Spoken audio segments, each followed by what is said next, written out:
الحمد لله الحمد لله رب العالمين والعاقبة للمتقين والصلاة والسلام على أشرف الأنبياء والمرسلين وعلى آله الطيبين الطاهرين وأصحابه الهادين المهديين أما بعد فقد قال الله تبارك وتعالى في الكلام المجيد والفرقان الحميد فأعوذ بالله من الشيطان الرجيم بسم الله الرحمن الرحيم من جاء بالحسنة فله عشر أمثالها ومن جاء بالسيئة فلا يجزى إلا مثلها وهم لا يظلمون صدق الله المولانا العظيم وصدق رسوله النبي الكريم المكين الأمين ونحن على ذلك لمن الشاهدين والشاكرين والحمد لله رب العالمين إن الله وملائكته يصلون على النبي يا أيها الذين آمنوا صلوا عليه وسلموا تسليما اللهم صل على سيدنا محمد وعلى آل سيدنا محمد وبارك وسلم صلوا عليه صلاة وسلام عليك يا حبيبي يا رسول الله صلی اللہ تعالی علیہ وسلم۔ معزز سامعین اکرام، اللہ تبارک و تعالی اپنے کلام پاک میں ارشاد فرما رہا ہے من جاء بالحسنة فله عشر امثالها ومن جاء بالسیئة فلا یجزى الا مثلها وهم لا یظلمون۔ خالق کائنات کلام پاک میں اپنے بندوں سے فرما رہا ہے، اے بندوں، جو کوئی ایک نیکی کرے گا اس ایک نیکی کے بدلے میں اس کو 10 گناہ ثواب عطا کروں گا۔ ایک نیکی کا صلہ 10 نیکیوں کے برابر اللہ تعالیٰ بندے کو عطا فرماتا ہے، اور جب کوئی بندہ برائی کرتا ہے تو اللہ تبارک و تعالیٰ اس کے ایک گناہ کا بدلہ ایک ہی عطا فرماتا ہے۔ ایک گناہ کی سزا بندے کو ایک گناہ کے برابر ہی ملتی ہے، اور جب بندہ ایک نیکی کرے تو ایک نیکی پر اللہ تعالیٰ اسے ایک نیکی کے برابر ثواب عطا نہیں فرماتا، بلکہ اس ایک نیکی کو اپنے فضل و کرم سے اللہ تعالیٰ 10 گنا بڑھا کر اسے ثواب عطا فرماتا ہے۔ اگر اس بندے کی نیت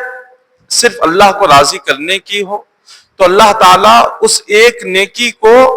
10 گنا سے بڑھا کر 700 گنا ثواب عطا فرماتا ہے۔ جتنا بندے کی نیت اللہ کے لیے ہوگی، خدا کو راضی کرنے کی جتنی نیت خالص ہوگی، اللہ اس کی نیت کے مطابق اس کو اتنا زیادہ اجر و ثواب عطا فرماتا ہے۔ اللہ نے اس کا ذکر سورہ انعام میں ارشاد فرمایا، اور حدیث پاک میں آتا ہے، حضرت ابو ہریرہ رضی اللہ تعالیٰ عنہ روایت فرماتے ہیں کہ حضور علیہ الصلوۃ والسلام نے فرمایا، جس نے ماہ رمضان کے مکمل روزے رکھے اور رمضان کے بعد پھر ماہ شوال کے بھی اس نے 6 روزے رکھ لیے، اللہ تعالیٰ اس بندے کو مکمل 1 سال کے روزوں کا ثواب عطا فرماتا ہے۔ 1 سال کے روزوں کا ثواب، اگر ماہ شوال کے 6 روزے کسی بندے نے رکھ لیے۔ اب اس کی وجہ علماء کرام فرماتے ہیں، اللہ نے قرآن پاک میں فرمایا کہ ایک نیکی کا ثواب بندے کو 10 نیکیوں کے برابر دیا جاتا ہے۔ تو جب ایک نیکی کا برابر 10 نیکیوں کے برابر دیا جاتا ہے تو ماہ رمضان کے جو 30 روزے ہیں، 30 روزوں کا ثواب اللہ تبارک و تعالی 300 روزوں کے برابر بندے کو عطا فرماتا ہے۔ جب 30 روزوں کا ثواب رمضان کے بندے کو 300 روزوں کے برابر اللہ نے عطا کر دیا تو سال کے جو دن ہے وہ 360 دن ہے۔ اب بچ گئے 60 دن، تو شوال کے جو 6 روزے رکھ لیے، اللہ تعالیٰ اس کو 60 روزوں کا ثواب بھی عطا فرماتا ہے۔ تو مکمل رمضان سے شوال کے روزے اگر ملا لیے تو تقریباً 30 پر 6 روزے 36 روزے ہو جاتے ہیں، اور یہ 36 30 پر 6 روزوں کو اللہ قرآن پاک میں فرما رہا ہے تمہاری ایک نیکی کا بدلہ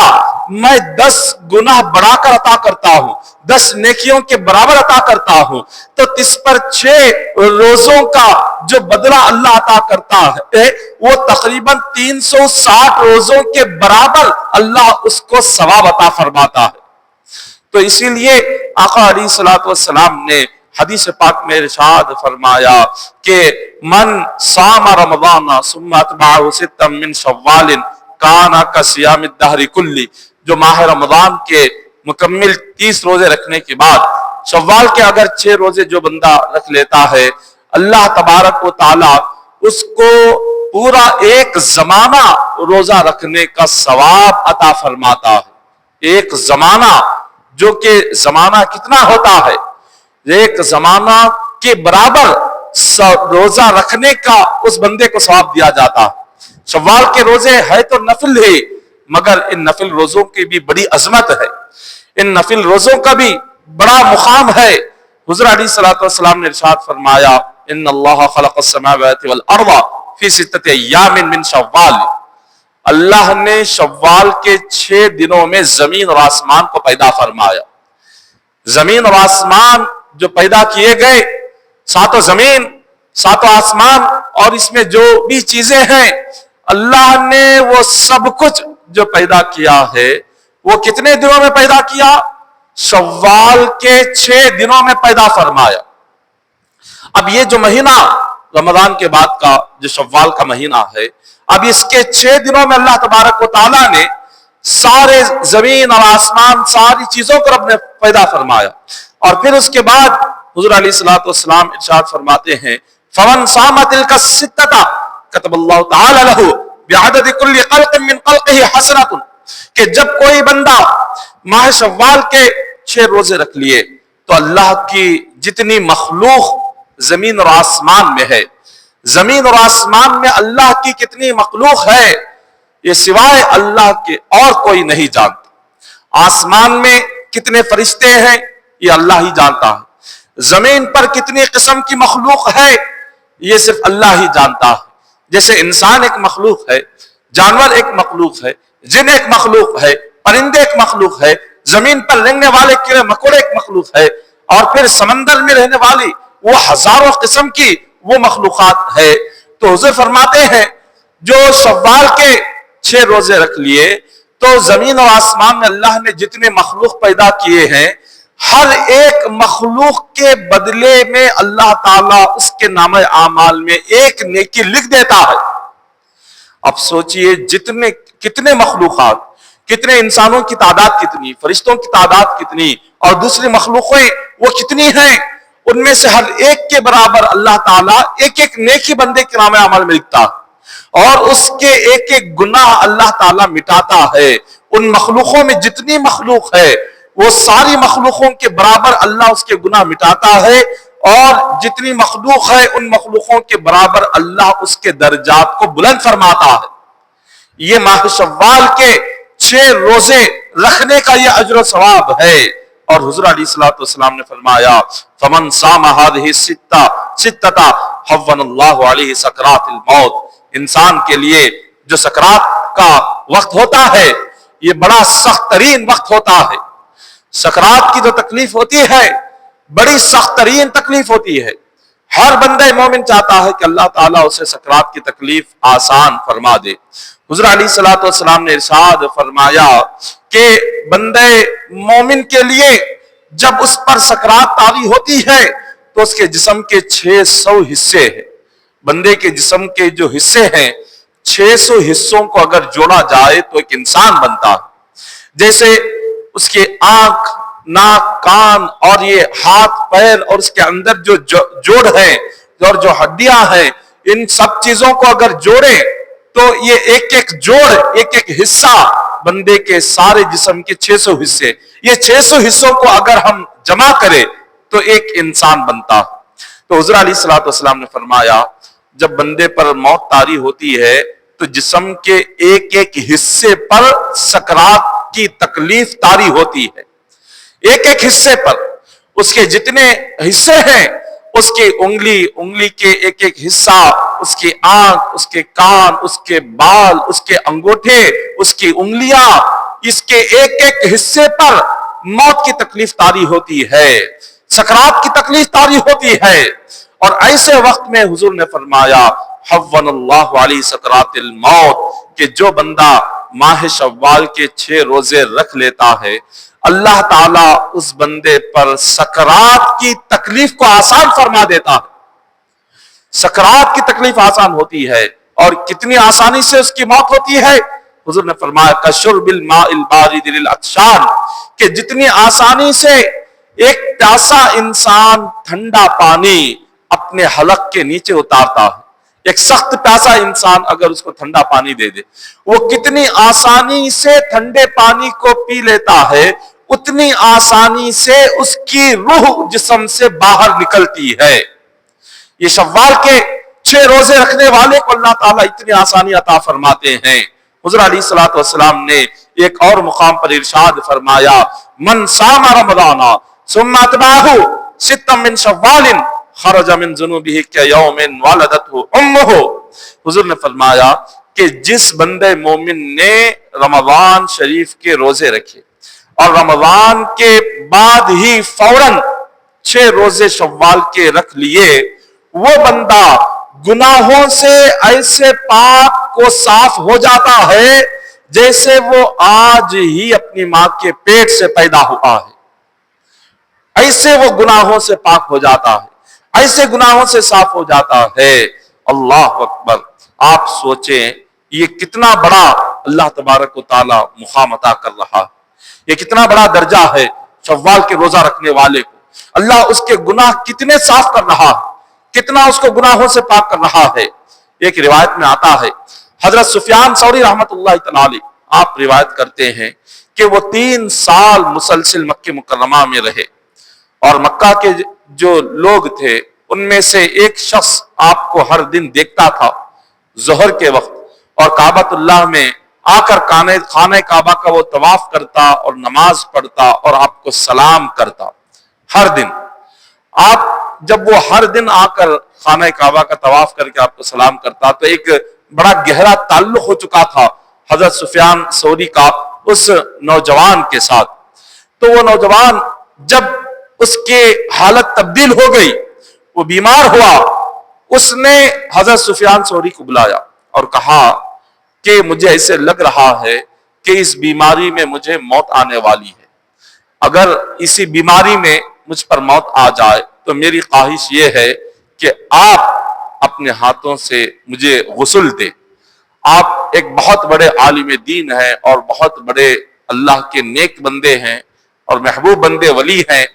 تو آپ اپنے ہاتھوں سے مجھے غسل دے، اپنے ہاتھوں سے آپ مجھے کفن پہنائے اور اپنے ہاتھوں سے آپ مجھے قبر میں اتارے، یہ میری خواہش ہے۔ حضرت سفیان ثوری رحمت اللہ تعالی علیہ نے اس کی اس بات کو آپ نے قبول کر لیا۔ اس نوجوان کا چند دنوں کے بعد انتقال ہو گیا۔ جب اس کا انتقال ہوا تو اس کی وصیت کے مطابق حضرت سفیان ثوری رحمت اللہ تعالی علیہ آپ جاتے ہیں، آپ اس کو غسل دیتے ہیں، اپنے ہاتھوں سے کفن پہناتے ہیں اور آپ خود اس کی نماز جنازہ پڑھاتے ہیں۔ اور اس نوجوان نے آپ کو یہ وصیت بھی کی تھی کہ جب میرا جنازہ تیار ہو جائے تو میری یہ آرزو ہے کہ جب لوگ قبر میں دفنا کر چلے جائیں تو میری قبر کی جو پہلی رات ہوگی، وہ پہلی رات مجھے کہیں گھبراہٹ نہ ہو جائے، پہلی رات میں کہیں ڈر نہ جاؤں، اسی لیے آپ میرے سرہانے بیٹھیں اور بار بار آپ میری قبر کے اوپر سے کلمہ پڑھتے رہیں،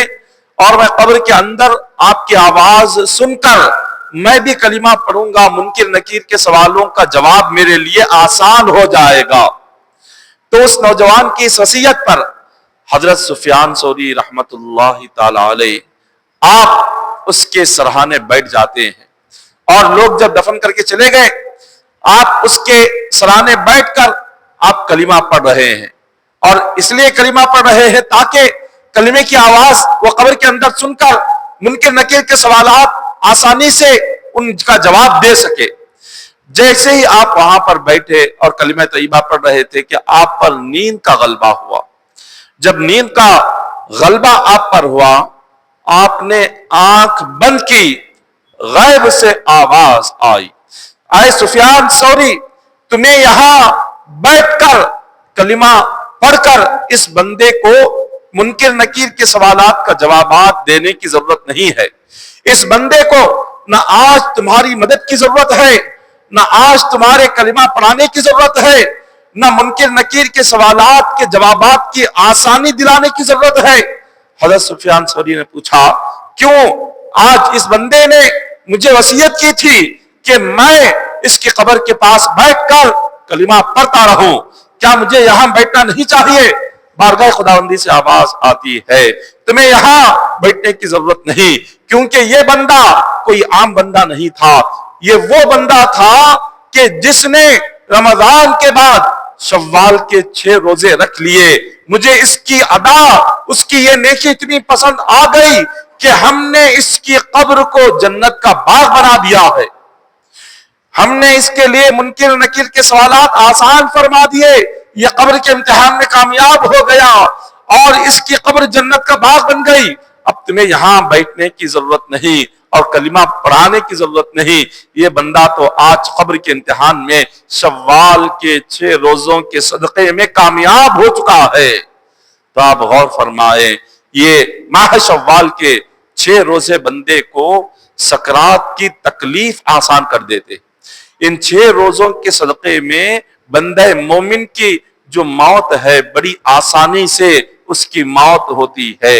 اور اس کے لیے قبر کا سفر بھی آسان ہو جاتا ہے. شوال کے روزوں کے صدقے میں اس کے لیے منکر نکیر کے سوالات آسان ہو جاتے ہیں. شوال کے روزوں کے صدقے میں اللہ تعالیٰ اس کی قبر کی گھبراہٹ سے، قبر کے اندھیرے سے اس بندے کی حفاظت فرماتے ہیں. حضرت سفیان ثوری فرماتے ہیں، میں نے ایک مرتبہ خواب دیکھا، پھر میں وضو کر کے آ کے دوبارہ اس کی قبر کے پاس بیٹھ گیا. مجھ پر نیند کا غلبہ ہوا. جب نیند کا غلبہ ہوا تو دوبارہ مجھے وہی خواب آیا اور میں نے پھر سے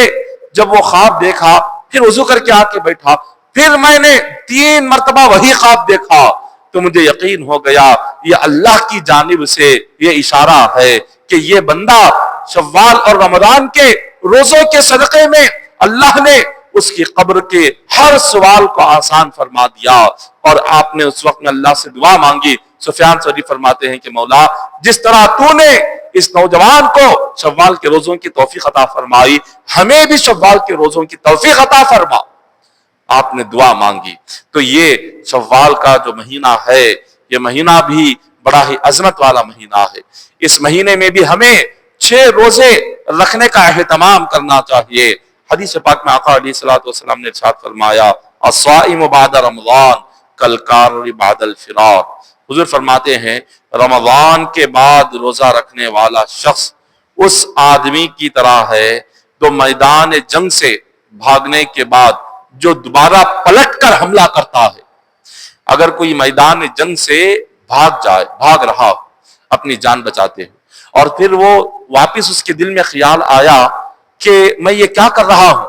میں میدان جنگ میں ہوں، اللہ کے دین کی حفاظت کے لیے میں یہاں پر آیا ہوا ہوں، میں اپنی جان کی حفاظت کی خاطر میں میدان جنگ چھوڑ کر میں ایسے ہی کیسے چلے جاؤں. پھر جب وہ واپس پلٹ کر جب حملہ کرتا ہے، اللہ کو یہ بہت پسند ہے کہ اس بندے نے اپنی جان کی پرواہ نہیں کی، اللہ کے دین کے لیے واپس جانے والا واپس پلٹ کر میدان جنگ میں آ کر پھر کفار مشرکین سے وہ جہاد کر رہا ہے. کیونکہ جب بندہ ماہ رمضان میں وہ عبادت کرتا ہے، نمازیں پڑھتا ہے، روزے رکھتا ہے، 30 دن تک اس کی عبادتیں اللہ تبارک و تعالیٰ کی بارگاہ میں بہت اعلیٰ درجہ رکھتی ہے. وہ بہت ہی عظیم الشان طریقے سے عبادت کرتا ہے، نفس کی خواہشات کو مارتا ہے اور نفس کے ہر اندر پیدا ہونے والی گندی آرزوؤں کو مارتا ہے، اپنے اندر کی گندگی کو صاف کرتا ہے. وہ روزہ رکھ کر دل کی پاکیزگی کرتا ہے، وہ تراویح پڑھ کر اپنے نفس کو پاک کرتا ہے، وہ رمضان میں روزے رکھ کر اپنے ذہن کو پاک کرتا ہے. وہ رمضان کی عبادت سے، رمضان کی تراویح سے، رمضان کے روزوں سے، رمضان کی نمازوں سے، رمضان کے صدقے اور خیرات سے اس کا ذہن پاک ہوتا ہے، اس کا دل پاک ہوتا ہے، اس کی روح پاک ہوتی ہے، اس کا جسم پاک ہو جاتا ہے۔ جیسے ہی وہ خود کو گناہوں سے پاک کر لیتا ہے، اب عید کا دن آتا ہے۔ اب عید کے دن شیطان آزاد ہو چکا، اب وہ اپنے تمام شاگردوں سے کہتا ہے کہ جاؤ اب یہاں سے دوبارہ ان لوگوں کو نفسانی خواہشات میں مبتلا کرو، ان کے دلوں میں وہی نفسانی خواہشات پیدا کرو جو 1 سال تک جو نفسانی خواہشات پیدا ہوتے تھے۔ 1 مہینہ اللہ نے ہمیں قیدی بنایا اور ہم نے انہیں بھٹکایا نہیں اور ان کے دلوں میں خواہشات نفسانی کو پیدا نہیں کیا۔ اب ہمیں موقع مل رہا ہے، اب یہاں سے عید کے دن سے شیطان کہہ دیتا ہے اب انہیں سیدھے بھٹکاؤ، اب پوری طاقت لگاؤ ان کی عبادتیں برباد کرنے میں، پوری طاقت لگاؤ ان کے رمضان کے روزے برباد کرنے میں، اب پوری طاقت لگاؤ ان کی رمضان کی ساری نیکیاں برباد کرنے میں۔ اب شیطان اور اس کے تمام اولادیں، اس کے سارے شاگردین اور بندوں کے پیچھے لگ جاتے ہیں، اس کے نفس میں خواہشات کو پیدا کرتے ہیں، اس کے ذہن میں گندے وسوسے ڈالتے ہیں، برے خیالات ڈالتے ہیں، اسے گناہوں کے راستے پر لگاتے ہیں۔ اللہ تعالیٰ فرماتا ہے کہ بندے اب شوال کا مہینہ آ گیا، جیسے میں نے رمضان میں یہ 30 روزے رکھنے کا حکم دیا، اب میرے نبی کا حکم ہے کہ شوال کے 6 روزے رکھ لے۔ اگر تو شوال کے روزے رکھ لے گا شیطان تجھے بھٹکانے کے لیے آئے گا، مگر شوال کے روزوں کی برکت سے تو بھٹک نہیں سکے گا۔ شیطان تیرے دل میں نفسانی خواہشات پیدا کرنے کے لیے آئے گا، اگر تو رمضان کے بعد شوال کے روزے رکھ لے گا تیرے دل میں نفسانی خواہشات شیطان پیدا نہیں کر سکے گا۔ اے بندے، شیطان تجھے گمراہ کرنے کے لیے آئے گا، اگر تو رمضان کے روزوں کے بعد شوال کے روزے رکھ لے گا شیطان تجھے بھٹکا نہیں سکے گا، گمراہ نہیں کر سکے گا، تجھے نمازوں سے دور نہیں کر سکے گا۔ تو ہمارے لیے کیا ضروری ہے کہ رمضان کے مکمل ہونے کے بعد بھی ہم نفل روزے رکھا کریں، ہم نفل روزے رکھیں، جمعرات کے دن کا روزہ رکھیں۔ حضور علیہ السلام کی سنت ہے، آقا علیہ السلام ہر ہفتہ جمعرات کے دن آپ روزہ رکھتے تھے، اور جمعرات کے علاوہ پیر کے دن بھی حضور روزہ رکھتے تھے۔ یہ نفل روزے جب ہم کوئی ہفتے میں ایک دن طے کر لیں گے، یا تو جمعرات کے دن روزہ رکھنے کو ہم اگر طے کر لیں یا پیر کے دن روزہ رکھنے کو طے کر لیں، تو اس سے ہوتا یہ ہے کہ انسان کا جو نفس ہے وہ نفس قابو میں رہتا ہے۔ روزے کی وجہ سے دل میں گندے خیالات نہیں آتے، برے ارادے ذہن میں نہیں آتے، اور ذہن گندا نہیں ہوتا، آنکھیں گندی نہیں ہوتی، اور ہمارا دل گندا نہیں ہوتا، صاف رہتا ہے، عبادتوں کی پابندی ہوتی ہے، نمازوں کی پابندی ہوتی ہے، روزے کی برکت سے ذکر کی پابندی ہوتی ہے، روزے کی برکت سے بندے کو قرآن کی تلاوت کی پابندی ہوتی ہے۔ اسی لیے ہفتے میں ایک دن کوئی نہ کوئی ایک دن مقرر کر لے روزے کے لیے، یا تو پیر کا دن مقرر کر لے یا جمعرات کا دن مقرر کر لے، اس کی برکت ایک ہفتے تک رہے گی، ایک ہفتے تک ہم عبادت کے پابند بن کر رہیں گے۔ اگر ہفتے کا ایک روزہ کوئی بھی دن ہم رکھ لیتے ہیں، آقا علیہ السلام نے ایک مقام پر یہ بات ارشاد فرمائی کہ جب کوئی بندہ مومن اللہ تبارک و تعالیٰ کی راہ میں جب ایک خیرات کرتا ہے، 1 روپیہ خیرات کرتا ہے، اور حضور نے فرمایا اللہ تعالیٰ اس کے ایک خیرات کا، ایک نیکی کا ثواب مولا ایک ہی عطا نہیں کرتا، بلکہ اللہ تعالیٰ اس کو 10 گنا بڑھا کر عطا فرماتا ہے، 10 گنا بڑھا کر۔ ایک نیکی 10 نیکیوں کے برابر اللہ اسے ثواب عطا کرتا ہے۔ اگر اس نے 1 روپیہ اللہ کی راہ میں خرچ کیا، اللہ تعالیٰ اس کے بدلے میں اس کو 1 روپیہ ہی نہیں عطا کرتا، بلکہ اللہ تعالیٰ اس کو 10 روپیے 1 کے بدلے میں عطا فرماتا ہے، کم از کم 10 عطا کرتا ہے۔ اگر اس کی نیت اگر اللہ کو راضی کرنے کے لیے ہے تو اللہ اس کی نیت کے مطابق اس کو 1 روپیہ خیرات کرنے پر 700 گنا بڑھ کر نیکی عطا فرماتا ہے۔ 700 روپے خیرات کرنے کا اجر و ثواب اس کو عطا کیا جاتا ہے اگر اس نے 1 روپیہ خیرات کیا، لیکن نیت خالص ہونی چاہیے، نیت اللہ رسول کو راضی کرنے کی ہونی چاہیے۔ اسی لیے حضرت علی رضی اللہ تعالیٰ عنہ آپ ایک دن فاطمۃ الزہرا رضی اللہ تعالیٰ عنہ کے پاس آئے، آپ نے دیکھا کہ حضرت فاطمۃ الزہرا رضی اللہ تعالیٰ عنہ بیمار ہے، آپ بڑی سخت بیمار تھی۔ آپ کو دیکھ کر حضرت علی رضی اللہ تعالیٰ عنہ عرض کرتے ہیں کہ اے فاطمہ تم بڑی سخت بیمار ہو، بتاؤ تم کیا کھانا چاہتی ہو؟ بیماری کی حالت میں انسان کے دل میں کچھ نہ کچھ کھانے کا خیال آتا ہے، کبھی کوئی میٹھی چیز کھانے کا خیال آتا ہے بیماری کی حالت میں، کبھی بیماری کی حالت میں دل چاہتا ہے کہ کوئی اچھی سی غذا کھائے، لذت والے کھانے کھائے، مزیدار کوئی سالن کھائے، کوئی پھل کھائے، کوئی میٹھا کھائے۔ بیماری کی حالت میں انسان کا دل کوئی نہ کوئی چیز کھانے کی خواہش کرتا ہے۔ تو حضرت علی رضی اللہ تعالیٰ عنہ فاطمہ الزہرا رضی اللہ تعالیٰ عنہ کے پاس آئے، فرمایا کہ فاطمہ، اس بیماری کی حالت میں تمہارا دل کیا کھانا چاہتا ہے؟ حضرت فاطمہ الزہرا رضی اللہ تعالیٰ عنہ عرض کرتی ہیں کہ اے میرے شوہر، میرے دل میں اس بیماری کی حالت میں انار کھانے کی خواہش پیدا ہو رہی ہے، میرا دل انار کھانے کی خواہش کر رہا ہے۔ حضرت علی رضی اللہ تعالیٰ عنہ کے پاس انار خریدنے کے لیے 1 درہم بھی نہیں تھا، لیکن ایسا فخر و فاقے والا دور، کیسی تنگدستی اور محتاجی والا دور ہے کہ فاطمہ الزہرا بیمار ہے، 1 انار کو خریدنے کے لیے بس 1 درہم کی ضرورت ہے، مگر 1 درہم بھی حضرت علی رضی اللہ تعالیٰ عنہ کے پاس نہیں ہے۔ حضرت علی رضی اللہ تعالیٰ عنہ مکان سے باہر آتے ہیں اور کسی ایک شخص سے 1 درہم قرض لیتے ہیں اور لے کر بازار جاتے ہیں،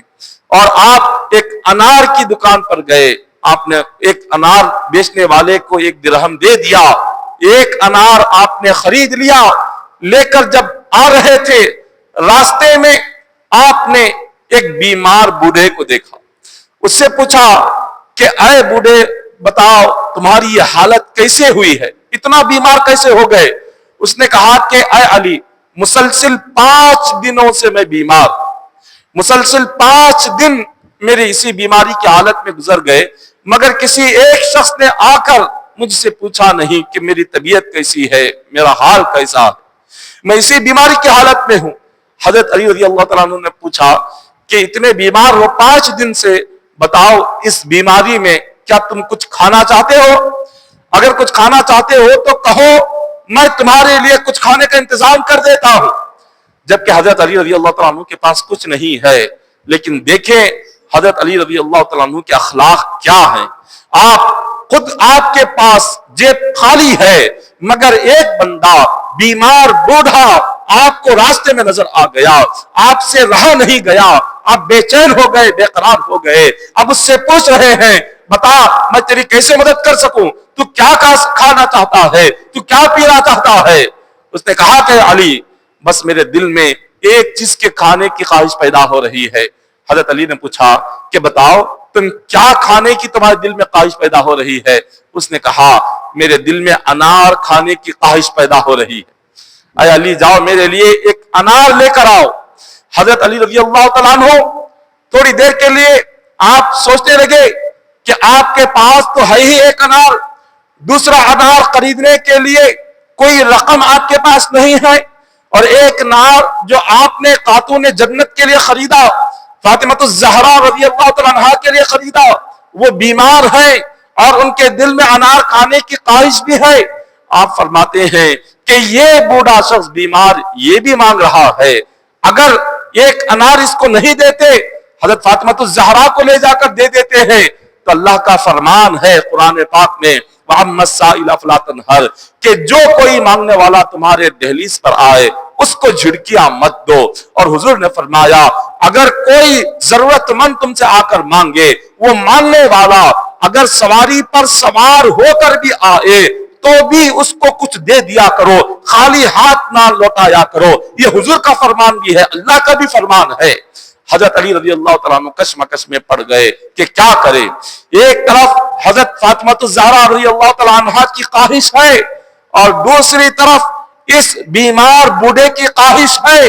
کس کی خواہش کو پورا کرے، کس کی خواہش کو پورا نہ کرے۔ آپ نے اللہ رسول کے فرمان پر خاتون جنت فاطمہ الزہرا رضی اللہ تعالیٰ عنہ کی خواہش کو قربان کر دیا۔ وہ جو 1 انار تھا اس کو توڑا اور اس بوڑھے بیمار کو آپ نے کھلا دیا۔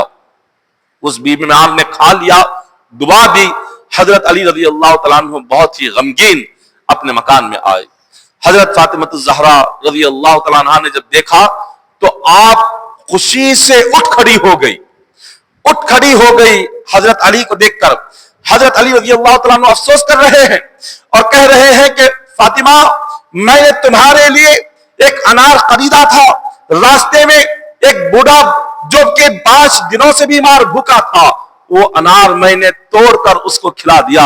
حضرت فاطمہ الزہرا مسکراتے ہوئے فرماتی ہیں کہ اے میرے شوہر، آپ نے اس انار کو جب اس بیمار کو کھلایا، اس ایک انار کے صدقے کی برکت سے اللہ نے اسی وقت مجھے بیماری سے شفا عطا فرما دی۔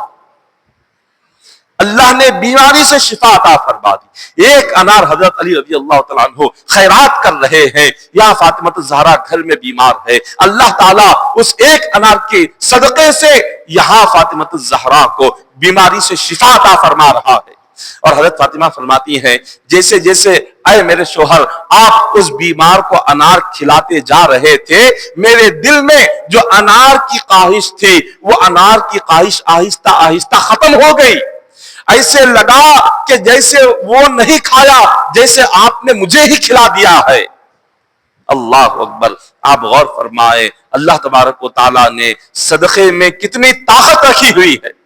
صدقہ جب بندہ سچے دل سے کرتا ہے، اپنی جان کا صدقہ جب وہ اپنی طاقت کے لحاظ سے کرتا ہے، جب کسی بھوکے کو وہ جان کے صدقے میں کھلاتا ہے، اللہ تبارک و تعالیٰ اس کی جان کی حفاظت کرتا ہے۔ اگر بندہ مال کی حفاظت کی نیت سے صدقہ کرتا ہے، اللہ اس کے مال کی حفاظت کرتا ہے۔ اگر بندہ اپنی زندگی کی مشکلات سے نجات حاصل کرنے کی نیت سے صدقہ کرتا ہے، اللہ تعالیٰ اسے مشکلات سے نجات عطا فرماتا ہے۔ صدقے میں اللہ نے بڑی طاقت اور قوت رکھی ہے، صدقے میں اللہ نے بڑی برکت رکھی ہے۔ اسی لیے جب بھی موقع ملے صرف رمضان میں ہی خیرات نہ کرے، جب بھی موقع ملے اپنی طاقت کے لحاظ سے جتنا کر سکتے ہو اتنا خیرات کرتے جاؤ، جتنا صدقہ کرنے کی طاقت ہو اتنا صدقہ کرتے چلے جائیں۔ حضرت علی رضی اللہ تعالیٰ عنہ نے آپ نے حضرت فاطمہ الزہرا کو اپنے گلے سے لگایا، اور ابھی آپ درمیان میں باتیں کر رہے تھے کہ دروازہ کھٹکھٹانے کی آواز آئی۔ حضرت علی رضی اللہ تعالیٰ عنہ نے دروازہ کھولا تو دیکھا حضور کے صحابی رسول سلمان فارسی رضی اللہ تعالیٰ عنہ ہے، اور ان کے ہاتھ میں ایک بڑا سا برتن ہے، اور اس بڑے سے برتن پر ایک غلاف ڈالا ہوا ہے۔ آپ نے حضرت سلمان فارسی رضی اللہ تعالیٰ عنہ کو اندر آنے کی اجازت دی۔ حضرت سلمان فارسی رضی اللہ تعالیٰ عنہ گھر میں داخل ہو گئے۔ حضرت علی رضی اللہ تعالیٰ عنہ اس برتن پر سے آپ جب غلاف ہٹاتے ہیں تو آپ کیا دیکھتے ہیں کہ اس برتن میں 9 انار رکھے ہوئے ہیں۔ آپ نے سلمان فارسی رضی اللہ تعالیٰ عنہ سے پوچھا یہ 9 انار کس نے دے کر بھیجے؟ انہوں نے کہا حضور علیہ الصلوۃ والسلام نے مجھ سے فرمایا کہ علی کے پاس جاؤ اور یہ تحفہ میری جانب سے علی کو لے جا کر دے دو۔ حضرت علی فرماتے ہیں یہ جو انار تم لا کر مجھے دے رہے ہو یہ میرے نہیں ہیں، یہ کسی اور کے ہیں، لے جاؤ یہ دوسروں کو دے دو۔ حضرت سلمان فارسی فرماتے ہیں کہ نہیں، حضور نے فرمایا ہے کہ یہ آپ ہی کے ہیں، آپ کا نام کہہ کر حضور نے بھیجا، اسی لیے میں آپ کے پاس لے کر آیا ہوں۔ حضرت علی فرماتے ہیں نہیں یہ میرے نہیں ہو سکتے۔ حضرت سلمان فارسی فرماتے ہیں یہ کیوں آپ کے نہیں ہو سکتے، اتنا یقین سے آپ کیسے کہہ رہے ہیں؟ حضرت علی فرماتے ہیں اللہ نے قرآن پاک میں یہ وعدہ فرمایا من جاء بالحسنۃ فلہ عشر امثالها ومن جاء بالسیئۃ فلا یجزا الا مثلها وهم لا یظلمون۔ اللہ نے فرمایا کہ جو بندہ میری راہ میں اگر ایک خیرات کرے گا میں اس کے بدلے میں اس کو 10 عطا فرماؤں گا۔ حضرت علی فرماتے ہیں اللہ تعالیٰ قرآن میں وعدہ کر رہا ہے کہ میری راہ میں اگر ایک دو گے میں تمہیں 10 دوں گا۔ میں ایک انار خیرات کیا، اب اللہ کہہ رہا ہے کہ 10 دوں گا، یہاں پر تو صرف 9 ہے، میرا ایک اور انار کہاں ہے؟ اللہ کا وعدہ سچا ہے، اللہ تعالیٰ مجھے اس کے بدلے میں 9 عطا نہیں کر سکتا، مجھے 10 ہی عطا کرے گا، تو میرے 10 انار جب آئیں گے تب میں اس کو قبول کروں گا، یہ 9 ہیں یہ میرے نہیں ہو سکتے۔ حضرت سلمان فارسی رضی اللہ تعالیٰ عنہ مسکراتے ہیں، مسکراتے ہوئے اپنی آستین سے ایک انار نکالتے ہیں، نکال کر فرماتے ہیں اے علی میں تمہارے اللہ پر یقین کا امتحان لے رہا تھا، میں دیکھنا چاہ رہا تھا خدا کی ذات پر تمہارا یقین کتنا مضبوط ہے، اسی لیے میں نے جان بوجھ کر ایک انار چھپا لیا اور تمہارے پاس 9 انار میں نے لا کر رکھا، حضور نے تو مجھے 10 ہی عطا فرمائے تھے، اور میں دیکھنا چاہتا تھا اللہ تبارک و تعالیٰ کے اس فرمان پر خدا کے وعدے پر آپ کو کتنا یقین اور بھروسہ ہے۔ حضرت علی فرماتے ہیں مجھے اپنے رب کے فرمان پر مکمل بھروسہ تھا، مجھے یقین تھا کہ میں ایک یہاں اللہ کی راہ میں خیرات کر رہا ہوں، میرا رب اس کے بدلے میں مجھے 10 ضرور عطا کرے گا۔ تو جب ہم یہ یقین رکھ کر دل میں اللہ کی بارگاہ میں کہ جتنا بھی خیرات صدقہ کرے اللہ تعالیٰ یقیناً 10 گنا بڑھا کر بندے کو عطا فرماتا، اس سے کم عطا نہیں فرماتا۔ اسی طرح ایک روایت میں آتا ہے، ایک روایت ہے، حدیث پاک ہے، حضرت عبداللہ ابن مبارک رضی اللہ تعالیٰ عنہ آپ فرماتے ہیں ایک سال میں حج کے ارادے سے مکہ مکرمہ حاضر ہوا۔ جب حج کے ارادے سے حضرت عبداللہ بن مبارک رضی اللہ تعالیٰ عنہ پہنچے، آپ نے وہاں پر مقام ابراہیم پر آپ حج کے ارکان ادا کرتے ہوئے آپ مقام ابراہیم پر وہاں حضور علیہ الصلوۃ والسلام کے خواب میں زیارت نصیب ہو گئی، اور آقا علیہ الصلوۃ والسلام فرما رہے ہیں اے عبداللہ بن مبارک جب تمہارا حج مکمل ہو جائے، حج مکمل ہونے کے بعد جب تم واپس بغداد جاؤ، بغداد میں ایک محلہ ہے، اس محلے کا نام حضور نے ذکر کیا اور فرمایا وہاں ایک بندہ رہتا ہے، مجوسی ہے، مجوسی وہ جو آگ کی عبادت کرے، جو اللہ کو عبادت کے لیے نہیں مانتا، جو خدا کی توحید کو نہیں مانتا، جو آگ کو خدا مانتا ہے اور آگ کی عبادت کرتا ہے، اس کو مجوسی کہتے ہیں۔ حضور فرما رہے ہیں جیسے ہی تمہارا حج مکمل ہو جائے اس مجوسی کے پاس جاؤ، اس کا نام بہرام ہے، اور اس مجوسی بہرام کے پاس جا کر کہنا کہ تمہیں ہمارے نبی محمد مصطفیٰ صلی اللہ علیہ وسلم سلام عرض کر رہے ہیں، میرا سلام اس کو پیش کرنا اور اس سے کہنا کہ تم سے اللہ راضی ہو گیا، اللہ تم سے راضی ہے، اللہ تم سے خوش ہے۔ یہ کتنی بڑی نعمت ہے کہ جس بندے کو پتا چل جائے کہ اللہ اس سے راضی ہو گیا تو دین اور دنیا ساری کائنات کی نعمتیں اسے نصیب ہو گئی۔ تو حضور خواب میں آ کر حضرت عبداللہ بن مبارک سے فرما رہے ہیں کہ جاؤ جیسی حج مکمل ہو تو اس بندے کے پاس جاؤ اور اس سے یہ بات کہنا۔ حضرت عبداللہ بن مبارک رضی اللہ تعالیٰ عنہ آپ نیند سے بیدار ہوئے، آپ نے سمجھا شاید یہ میرا کوئی وہم ہے یا میرا کوئی خیال ہے، یہ سوچ کر آپ نے اس چیز کو، اس خواب کو توجہ نہیں دیا۔ آپ پھر اس کے بعد وضو کر کے اسی مقام پر آئے اور آپ پر پھر نیند کا غلبہ ہوا۔ پھر خواب میں حضور علیہ الصلوۃ والسلام تشریف لاتے ہیں، فرماتے ہیں عبداللہ بن مبارک جو میں نے ایک مرتبہ تمہیں خواب میں کہا، وہ جو میں نے حکم دیا، وہ حکم تمہارا کوئی ذہنی خیال نہیں ہے، وہ تمہارا وہم نہیں ہے، وہ تمہارا گمان نہیں ہے، بلکہ میں محمد مصطفیٰ صلی اللہ علیہ وسلم تمہارا نبی تمہیں حکم دے رہا ہوں کہ یہاں حج مکمل ہونے کے بعد سیدھے جانا اور جا کر بہرام مجوسی کو میرا سلام عرض کرنا اور اس سے کہنا کہ اللہ اس سے راضی ہو گیا۔ 3 مرتبہ حضور مسلسل خواب میں آ کر عبداللہ بن مبارک کو یہ حکم ارشاد فرما رہے۔ حضرت عبداللہ بن مبارک سمجھ گئے یہ حضور علیہ الصلوۃ والسلام کا کوئی خاص حکم ہے اور اس بندے کو مجھے پہنچانا ہی ہے۔ حضرت عبداللہ بن مبارک آپ اپنے زمانے کے بہت بڑے عالم دین، بہت بڑے محدث، آپ کی کئی ساری کتابیں لکھی ہوئی ہے اور آپ اپنے وقت کے بہت بڑے ولی کامل بھی تھے۔ تو آپ نے جیسے حج مکمل کیا، حضور کے حکم کے مطابق آپ سیدھے بغداد پہنچے۔ بغداد میں حضور نے فرمایا کہ فلاں محلے میں جانا، اسی محلے میں گئے اور لوگوں سے پوچھا اس محلے میں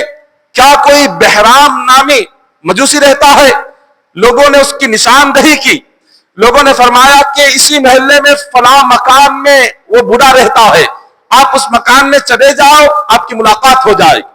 حضرت عبداللہ بن مبارک رحمت اللہ تعالی علیہ آپ اس مکان پر گئے، دیکھا ایک بوڑھا مکان سے باہر نکل رہا ہے۔ آپ نے پوچھا کیا تم ہی بہرام مجوسی ہو؟ اس نے کہا کہ ہاں میں ہی بہرام مجوسی ہوں۔ حضرت عبداللہ بن مبارک فرمانے لگے کہ تم کون سا نیک کام کرتے ہو مجھے بتاؤ۔ اس نے پوچھا میرا کوئی نیک عمل نہیں ہے، میں تو ایک مجوسی ہوں، مشرک ہوں،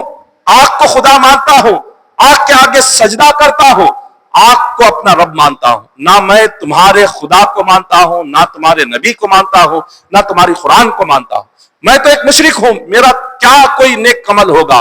میرا کیا کوئی نیک کام ہوگا؟ عبداللہ بن مبارک فرماتے ہیں تیرا کوئی ایک کام ایسا ہے جو اللہ کو اتنا پسند آ گیا کہ اللہ تجھ سے راضی ہو گیا، اور خود خواب میں حضور نے آ کر مجھ سے کہا ہے کہ حضور تجھے سلام کہہ رہے ہیں، اور حضور نے 3 مرتبہ خواب میں آ کر مجھے اپنا سلام تجھے کہنے کے لیے کہا ہے، حضور تجھے اپنا سلام سنا رہے ہیں اور اللہ تجھ سے راضی ہو گیا اس کی خوشخبری سنا رہے ہیں۔ اب وہ جو بہرام نامی مجوسی تھا وہ حیرت زدہ ہو گیا، اس نے کہا کہ یہ کیسے ہو سکتا ہے، میں نے نہ کبھی تمہارے خدا کے آگے سجدہ کیا، نہ کبھی میں نے کوئی عبادت کی، نہ میں نے نماز پڑھی، نہ میں نے روزہ رکھا، نہ کوئی مسلمانوں جیسا کوئی عمل کیا، نہ تمہارے نبی پر ایمان لایا، نہ تمہاری قرآن پڑھا، تو اللہ مجھ سے راضی کیسے ہو گیا اور تمہارے نبی مجھے سلام کیسے کہہ رہے ہیں؟ تو حضرت عبداللہ بن مبارک فرماتے ہیں تم سوچو کوئی نہ کوئی تمہارا نیک عمل ہوگا۔ اس نے کہا کہ چند مہینے پہلے ایک کام مجھ سے ہوا ہے، وہ نیک عمل میں تمہارے سامنے ذکر کرتا ہوں۔ انہوں نے پوچھا کہ بتائیے وہ کون سا عمل جو آپ سے ہوا ہے؟ تو بہرام نامی مجوسی کہنے لگا دراصل بات یہ ہے کہ ایک رات جب میں اپنے مکان کی چراغ بجھا کر جب میں آرام کرنے کے لیے جا رہا تھا کہ ایک خاتون آئی، اس نے آ کر کہا کہ میرے گھر میں روشنی نہیں ہے، آپ اپنے چراغ سے میرا چراغ جلا کر دے دے۔ تو اس بہرام نامی مجوسی نے چراغ جلایا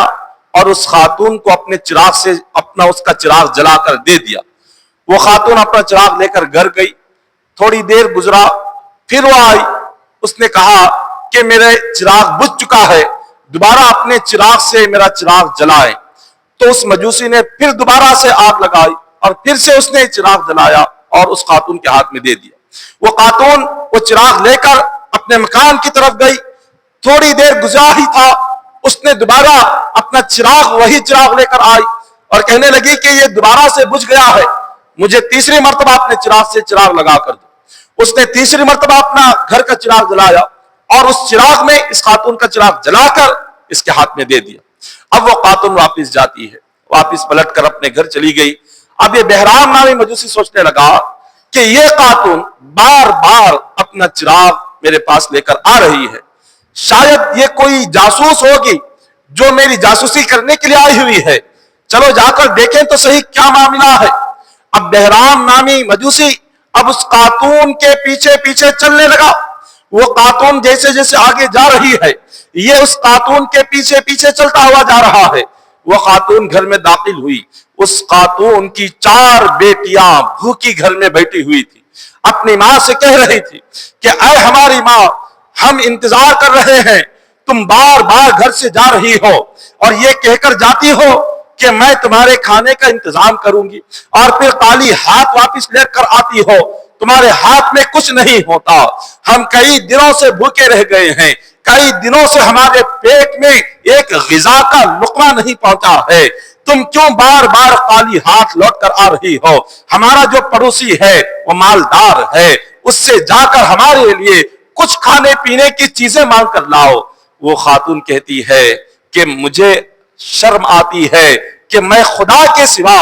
ایک کافر اور مشرک کے سامنے ہاتھ پھیلاؤں، اپنی تکلیف بیان کروں، اپنی ضرورت کو بیان کروں اور اس سے میں اپنی تکلیف پوری کروں، اس سے مدد لوں۔ مجھے یہ بات میرے دل کو گوارا نہیں ہے، مجھے اپنے رب سے حیا آتی ہے، مجھے اپنے رب سے شرم آتی ہے کہ میں اس رب کے علاوہ کسی اور مخلوق کے پاس، ایک کافر اور مشرک کے پاس جا کر اپنا ہاتھ پھیلاؤں، میرا ایمان اس کو گوارا نہیں کرتا۔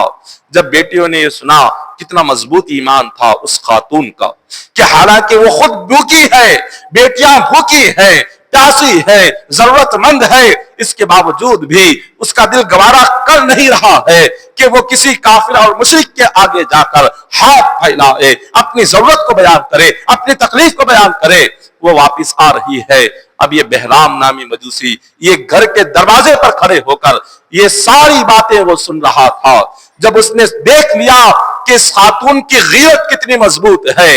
کہ یہ بھوکی رہنا پسند کر رہی ہے، مگر ایک مشرک کے آگے، ایک کافر کے آگے ہاتھ پھیلا کر مدد لینا اس کو پسند نہیں ہے، تو بہرام نامی مجوسی اپنے گھر گیا، ایک بڑا سا برتن لیا اور اس میں جو جو گھر پہ کھانے کی چیزیں تھی ساری چیزیں ڈال دی، اور ڈال کر وہ سیدھا ساری چیزیں لے کر اس خاتون کے مکان پر آتا ہے اور اس کے گھر کا دروازے کو دستک دیتا ہے۔ جب دروازہ کھولا گیا خاتون نے کیا دیکھا کہ وہی مجوسی ہے، وہی مشرک ہے کہ جس کے پاس چراغ لینے کے لیے گئی ہوئی تھی مگر مانگا کچھ نہیں، وہ سب کچھ لا کر دروازے کے سامنے پیش کر رہا ہے۔ اور اس نے کہا کہ یہ میں صرف تمہاری مدد انسانیت کے طور پر کر رہا ہوں، حالانکہ تم مومن ہو، تم کلمہ پڑھتی ہو، میں مجوسی ہوں، میں مشرک ہوں، آگ کی عبادت کرتا ہوں، لیکن اس کے باوجود تمہاری بھوک مجھ سے دیکھی نہیں جا رہی، تمہاری پیاس دیکھی نہیں جا رہی، تمہاری یہ تکلیف اور مصیبت مجھ سے دیکھی نہیں جا رہی،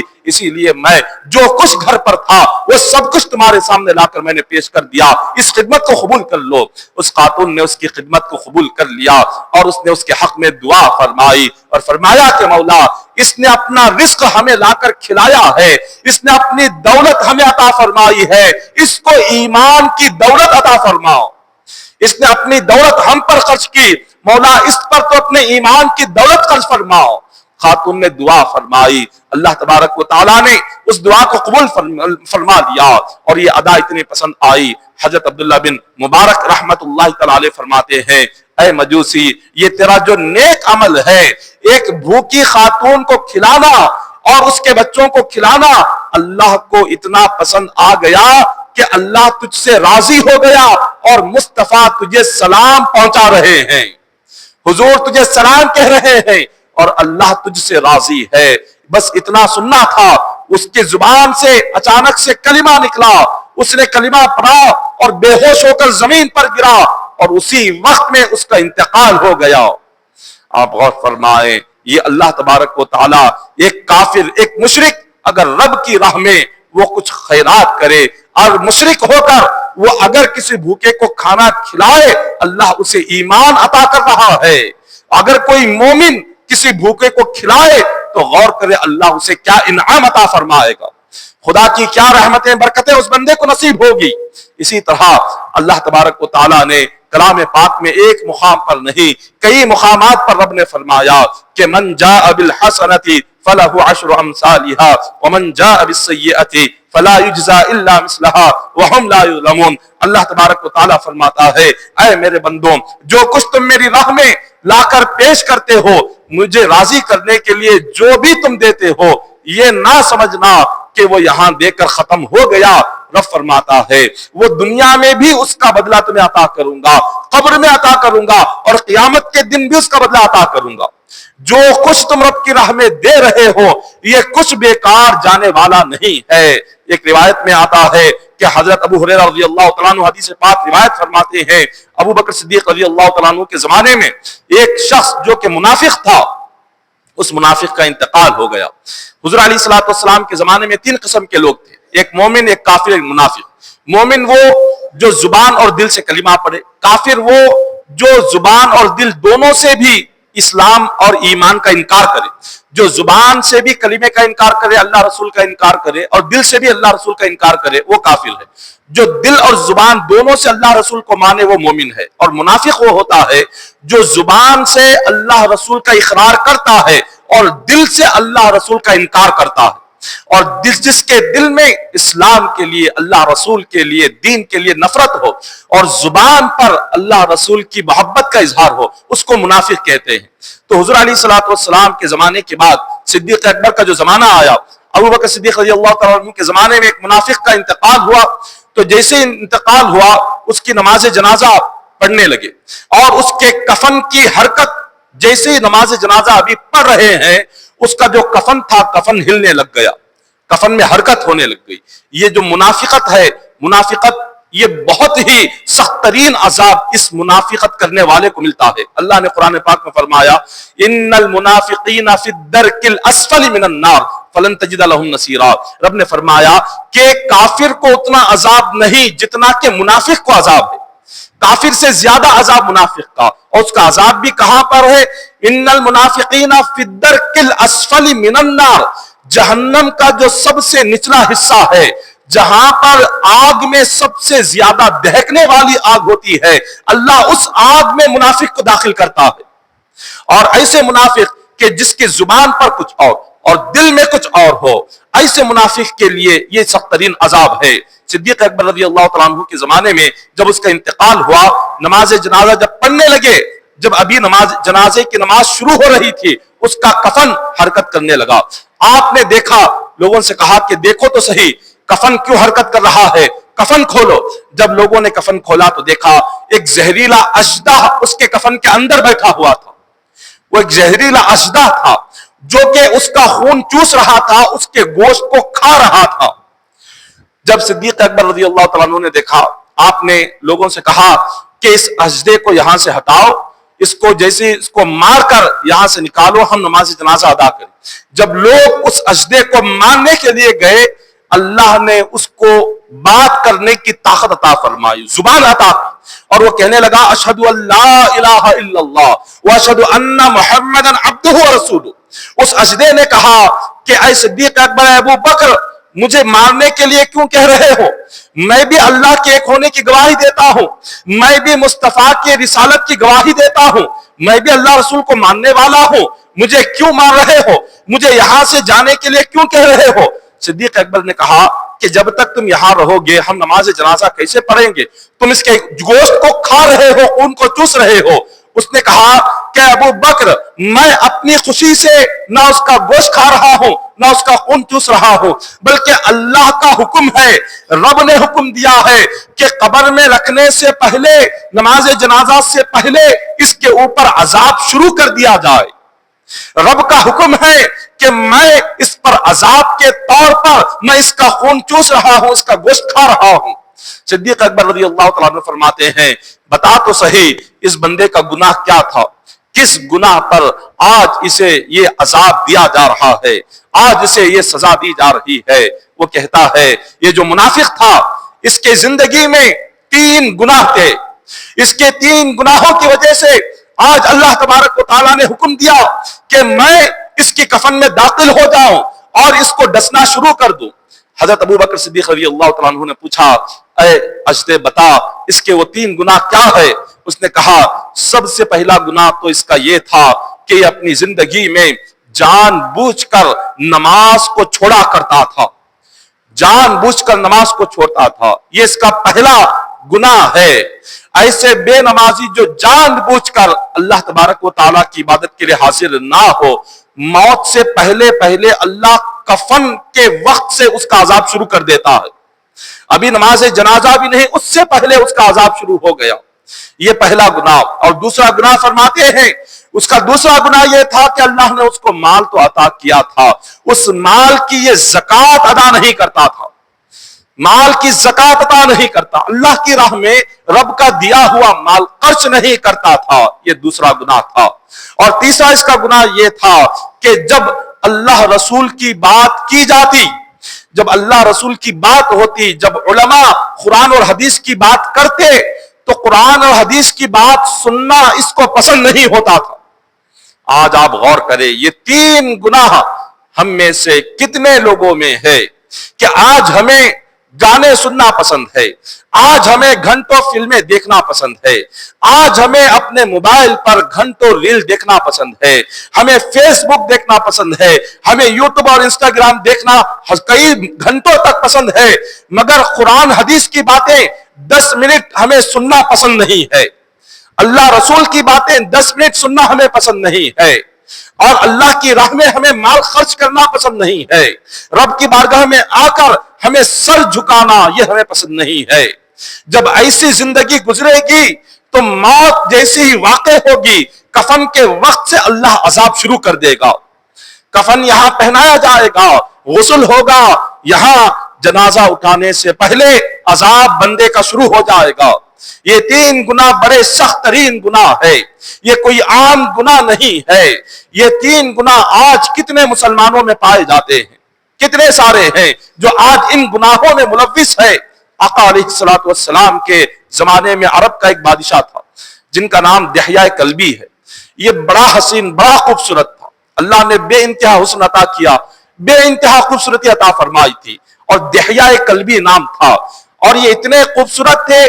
کہ حضرت جبرائیل امین جبھی بھی حضور سے ملاقات کے لیے آتے تھے انہی کی شکل میں جبرائیل آیا کرتے تھے، انہی کی شکل و صورت میں وہ حضور سے ملنے کے لیے آتے تھے، کیونکہ ان کی شکل و صورت بڑی حسین تھی، اور یہ اپنے قبیلے کے بادشاہ اور سردار تھے، قبیلے کے سردار تھے، اور ان کے قبیلے میں 700 لوگ تھے، اور حضور کی خواہش یہ تھی کہ حضرت دحیہ کلبی کلمہ پڑھ لے، کیونکہ اگر یہ ایک کلمہ پڑھ لیں گے تو ان کے ایک کلمہ پڑھنے سے قبیلے کے 700 لوگ کلمہ پڑھ کے مسلمان ہو جائیں گے۔ تو حضور کی بڑی خواہش تھی کہ حضرت دحیہ کلبی کلمہ پڑھ لے، یہ مسلمان بن جائے۔ تو آپ کی خواہش کے مطابق حضرت دحیہ کلبی رضی اللہ تعالیٰ عنہ حضور اکثر دعا فرماتے، اللہم اہدی دحیہ کلبی، اللہم اہدی دحیہ کلبی، مولا دحیہ کلبی کو ہدایت عطا فرما، ہدایت عطا فرما۔ حضور کی اکثر دعا ہوتی تھی۔ ایک دن آقا علیہ السلام نماز فجر ادا کر کے بیٹھے ہوئے تھے کہ اللہ نے جبرائیل امین سے فرمایا کہ جبرائیل جاؤ اور میرے مصطفیٰ سے کہہ دو کہ ہم نے دعا قبول کر لی ہے، اب تھوڑی ہی دیر میں دحیہ کلبی آئیں گے اور آپ کے پاس کلمہ پڑھ کے اسلام میں داخل ہو جائیں گے۔ حضور علیہ السلام نے جب یہ سنا،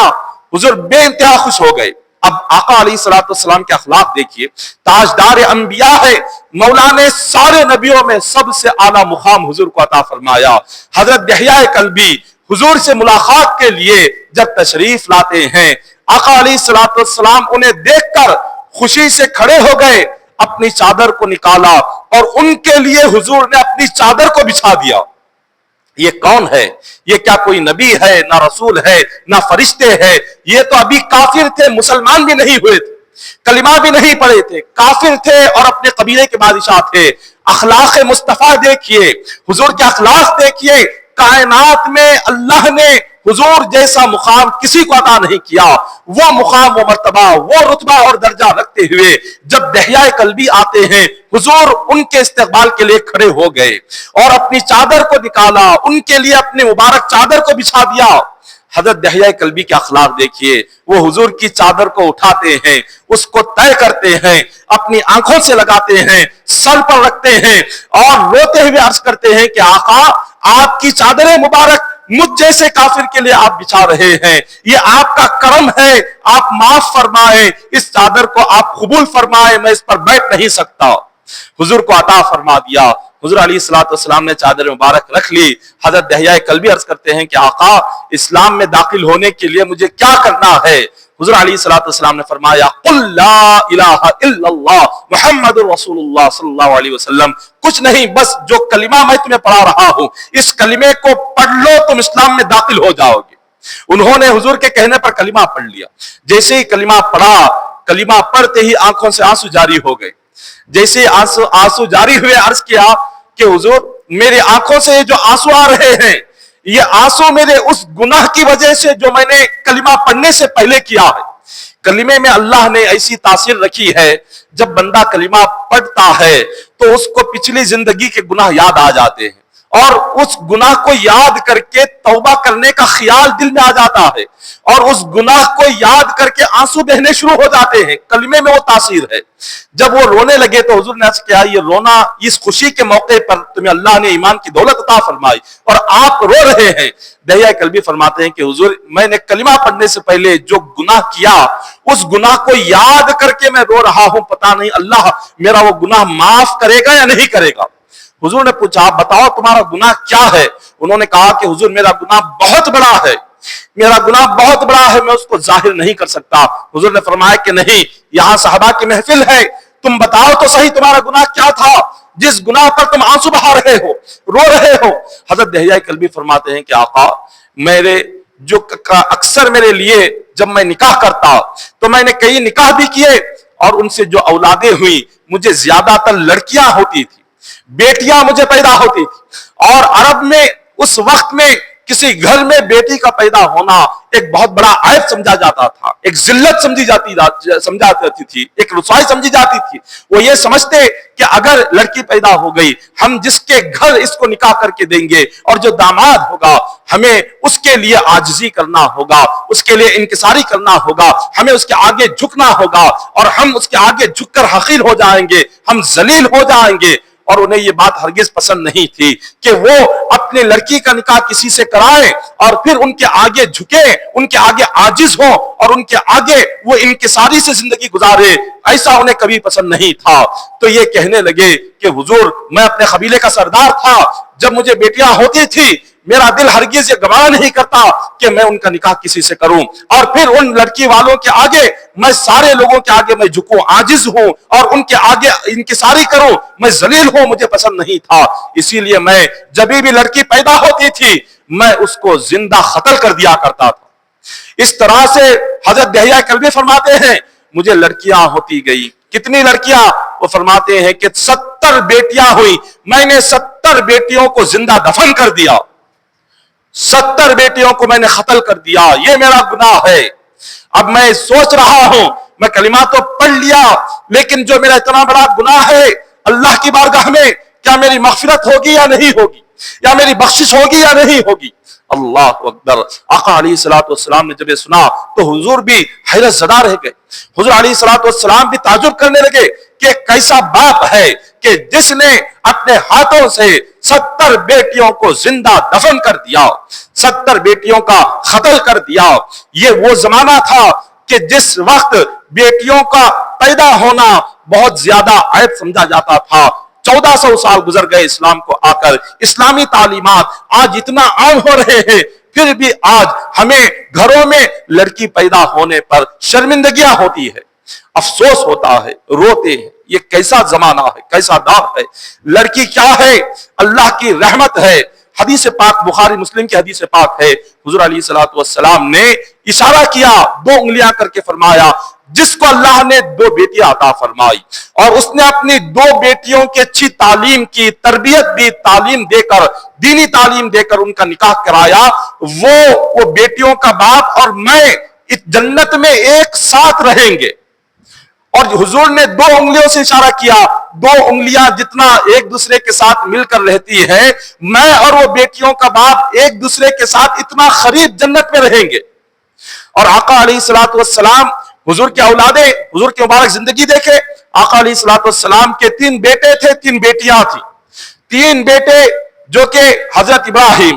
حضور علیہ الصلوۃ والسلام کے، اور حضرت طیب، حضرت طاہر، حضرت ابراہیم، حضرت قاسم، آقا علیہ الصلوۃ والسلام کے جو فرزندان تھے بچپن میں ایک ایک کر کے انتقال کر گئے۔ اور حضور علیہ الصلوۃ والسلام کی صاحبزادیاں جو کہ 3 تھیں وہ بھی آہستہ آہستہ کر کے انتقال کر گئی۔ آقا علیہ الصلوۃ والسلام، حضور علیہ الصلوۃ والسلام کا جو خاندان آج روئے زمین پر قائم ہے، مصطفیٰ کا خاندان کسی بیٹے سے نہیں چلا، حضور کا خاندان بیٹی سے آگے بڑھا ہے۔ فاطمہ الزہرا کی اولاد امام حسین، امام حسین کی اولاد امام زین العابدین، امام زین العابدین کی اولاد امام باقر، امام باقر کی اولاد امام جعفر الصادق رضی اللہ تعالیٰ عنہ، اور انہی سے آج سیدوں کا سلسلہ چلا آ رہا ہے۔ یہ سادات کا سلسلہ، یہ حضور کا گھرانہ، یہ سید گھرانہ، یہ کس بیٹے سے چلا؟ نبی کے کسی بیٹے سے حضور کا خاندان نہیں چلا۔ حضور کا خاندان جو آج تک باقی ہے تو وہ بیٹی کے ذریعے سے باقی ہے۔ کیا معاملہ ہے، کیا جہالت ہے آج ہمارے گھروں میں کہ بیٹی ہو جائے، کتنا افسوس کرتے ہیں۔ ارے مسلمان ہے، ہم کلمہ پڑھنے والے، ہم نے حضور کی بات پر ایمان لے کر آئے ہیں، قرآن پر ایمان لے کر آئے ہیں، بیٹی ہونے پر افسوس، بیٹی ہونے پر رونا، یہ کیا ماحول ہے؟ کافر گھرانے میں ہو تو بات سمجھ آتی ہے کہ وہ کافر ہے، ایک مسلمان ہو کر ایسا افسوس کرے، یہ بالکل غلط ہے، یہ جہالت ہے جو آج ہمارے گھروں میں آ رہی ہے۔ بیٹیاں اللہ کی رحمت ہے، بیٹیاں اللہ کی برکت ہے، بیٹیاں اللہ کی جانب سے ایک تحفہ ہے جو اللہ تعالیٰ عطا فرماتا ہے۔ اس کو لے کر خوش ہو، کبھی زندگی میں افسوس نہ کرے بیٹی ہونے کا، کبھی زندگی میں افسوس نہ کرے کہ مجھے اللہ نے بیٹا عطا نہیں کیا، بیٹی عطا کی، کبھی ذہن میں خیال نہ آئے۔ اگر کبھی خیال آ بھی جائے تو اپنے نبی کی زندگی کو یاد کر لے، مصطفیٰ کی زندگی کو یاد کر لے، حضور کی صاحبزادی خاتون جنت کو یاد کر لے، تو یہ افسوس، یہ خیال کبھی نہیں آئے گا۔ حضرت دہیہ کلبی رضی اللہ تعالیٰ عنہ، وہ زمانہ ایسا ہی زمانہ تھا کہ جس زمانے میں لڑکیوں کو زندہ دفنا دیا جاتا تھا، تو حضور علیہ الصلوۃ والسلام تعجب کرنے لگے کہ 70 بیٹیوں کو اس نے کیسے زندہ دفن کر دیا؟ تو اتنے میں جبرائیل امین آئے اور عرض کیا کہ یا رسول اللہ صلی اللہ علیہ وسلم، خدا فرما رہا ہے کہ اس نے بھلے ہی 70 بیٹیوں کو زندہ دفن کیا، لیکن جس وقت اس کی زبان سے کلمہ طیبہ نکلا، اللہ نے اسی وقت اس کے 70 بیٹیوں کا قتل معاف کر دیا ہے۔ جس وقت میں کلمہ طیبہ نکلا لا الہ الا اللہ محمد رسول اللہ صلی اللہ علیہ وسلم، یہ کلمہ جیسی زبان سے نکلا، مولا نے اسی وقت اس کے سارے گناہ کو اسی وقت میں بخشش فرما دی ہے، اسی وقت میں مغفرت عطا فرما دی ہے۔ یہ کلمہ طیبہ کا ذکر کوئی عام ذکر نہیں ہے، کلمہ طیبہ کا ذکر یہ سب سے اعلیٰ ذکر ہے۔ حضور نے فرمایا افضل الذکر لا الہ الا اللہ، سارے ذکروں میں سب سے بہتر ذکر لا الہ الا اللہ کا ہے۔ جب تک بندہ یہ ذکر نہیں کرتا وہ ولی نہیں بنتا، جب تک یہ ذکر نہیں کرتا اس کا دل پاکیزہ نہیں ہوتا، جب تک یہ ذکر نہیں کرتا اس کے لیے معرفت کے دروازے نہیں کھلتے، خدا کی حقیقت کے دروازے نہیں کھلتے۔ یہ وہی ذکر ہے جو ہر بزرگ، ہر ولی اس ذکر کے بغیر نہ وہ ولی بنتے ہیں نہ وہ خدا کے محبوب بنتے ہیں۔ اس ذکر کے بغیر نہ کسی کو غوثیت ملتی ہے، نہ کسی کو قطبیت ملتی ہے، نہ کوئی ابدال بن سکتا ہے، نہ کوئی غوث بن سکتا ہے، نہ کوئی قطب بن سکتا ہے۔ یہی ذکر ہے جو بندے کو غوث بھی بناتا ہے، ابدال بھی بناتا ہے، قطب بھی بناتا ہے، ولایت کے اعلیٰ درجے پر فائز بھی کرتا ہے۔ تو لہٰذا اپنی زندگیوں میں کلمے کا ذکر لائے، جب بھی موقع ملے آپ وضو کے ساتھ پڑھے تو بہت ثواب ہے، بغیر وضو کے پڑھنا چاہتے ہو پڑھ سکتے ہیں، چلتے پھرتے اٹھتے بیٹھتے کثرت کے ساتھ کلمہ طیبہ کا ذکر اپنی زبان پر جاری رکھے۔ اللہ تبارک و تعالیٰ نے ہمیں مومن بنایا، یہ اس کا بہت بڑا احسان ہے، اور اس پر رمضان عطا کیا، یہ بہت بڑا احسان ہے۔ اور رمضان کے بعد حضور علیہ الصلوۃ والسلام نے حکم دیا کہ رمضان جیسے ہی مکمل ہو جائے شوال کے روزے رکھنا شروع کر دو۔ شوال کے 6 روزے رکھنے کا حکم حدیث پاک میں آیا، جو کوئی شوال کے 6 روزے رکھے، حضور نے فرمایا یہ ایک 6 روزے رکھنا اللہ اسے سال بھر روزہ رکھنے کا ثواب عطا فرماتا ہے۔ اور یہ شوال کے 6 روزے اگر کوئی ایک ساتھ بھی رکھنا چاہے تو بھی رکھ سکتے ہیں، یا 30 دنوں میں جب بھی موقع ملا رکھ سکتے ہیں۔ یعنی ایک دن آج روزہ رکھ لیا، پھر 8 دن چھوڑ کر پھر ایک روزہ رکھ لیا، پھر 8 دن چھوڑ کر 2 روزے رکھ لیے۔ اسی لیے آپ پورے مہینے میں، مکمل مہینے میں جب بھی سہولت ملے یہ 6 روزے شوال کے ضرور رکھا کرے، کیونکہ رمضان کے روزوں کے بعد نفس آزاد ہو جاتا ہے اور اس کو ایسے لگتا ہے اب مجھے کوئی بھوکا نہیں رکھ سکے گا، پیاسا نہیں رکھ سکے گا، اب یہاں سے میں جو چاہے کر سکتا ہوں۔ جیسے ہی بندہ شوال کے روزے رکھنا شروع کر دیتا ہے تو نفس کے اوپر دوبارہ مار پڑتی ہے، نفس دوبارہ زخمی ہوتا ہے، اور نفس کی خواہشات پھر سے مٹنے لگتی ہے، اور نفس دوبارہ اللہ کی طرف، نمازوں کی طرف آنے لگتا ہے۔ تو لہٰذا بہتر ہے کہ حضور علیہ الصلوۃ والسلام رمضان کے علاوہ ہر ہفتے میں پیر کے دن روزہ رکھتے تھے، جمعرات کے دن روزہ رکھتے تھے۔ پیر اور جمعرات یہ حضور نے اپنی زندگی بھر یہ روزے رکھے ہیں۔ ہفتے میں ایک دن روزے کے لیے خاص کرے، یا تو پیر کا دن تو روزہ رہے یا تو جمعرات کا دن روزہ رہے، اس لیے کہ یہ رمضان کی برکت، رمضان کے 30 دنوں کی روزوں کی برکت اگر چاہتے ہیں کہ سال بھر رہے، سال بھر ہم ایسے ہی رہے جیسے رمضان میں ہم تھے، سال بھر ایسے ہی نمازی بنے جیسے رمضان میں ہم تھے، سال بھر ایسے ہی ہم نیک بنے جیسے رمضان میں تھے، اس کے لیے ضروری ہے ہفتے میں ایک دن روزہ رکھنا۔ اگر ایک دن روزہ رکھیں گے ایک ہفتے تک نمازی بن کر رہیں گے، ایک دن روزہ رکھیں گے تو ایک ہفتے تک ذہن گندے خیالات سے پاک رہے گا، دل گندے خیالات سے پاک رہے گا، ہر قسم کی گندی عادتوں سے ہم دور رہیں گے۔ ایک دن کا روزہ ایک ہفتے تک ہمارے گناہوں سے حفاظت کرتا ہے، پھر جیسے دوسرا ہفتہ آ گیا پھر روزہ رکھ لیے، پھر وہ جو برکت ہوتی ہے روزے کی وہ برکت سال بھر ایسی ہی باقی رہے گی۔ لیکن ایک ہفتے میں پیر یا جمعرات ضرور روزہ رکھنے کی عادت ڈالے۔ دعا ہے کہ اللہ تبارک و تعالی ہم تمام کو کہنے سننے سے بڑھ کر عمل کرنے کی توفیق عطا فرمائے۔ مولا ہم تمام کو ایمان پر استقامت نصیب فرمائے۔ مولا ہم تمام کو کلمے پر موت نصیب فرمائے۔ ان اللہ و ملائکتہ یصلون علی النبی ایھا الذین آمنوا صلوا علیہ وسلموا تسلیما۔ اللهم صل على سيدنا محمد وعلى ال سيدنا محمد وبارك وسلم صلوا عليه صلاة وسلام عليك يا حبيبي يا رسول الله صلى الله عليه وسلم حسبنا الله حسبنا الله حسبنا الله نعم الوكيل نعم المولى نعم النصير سبحان ربك رب العزة عما يصفون وسلام على المرسلين والحمد لله رب العالمين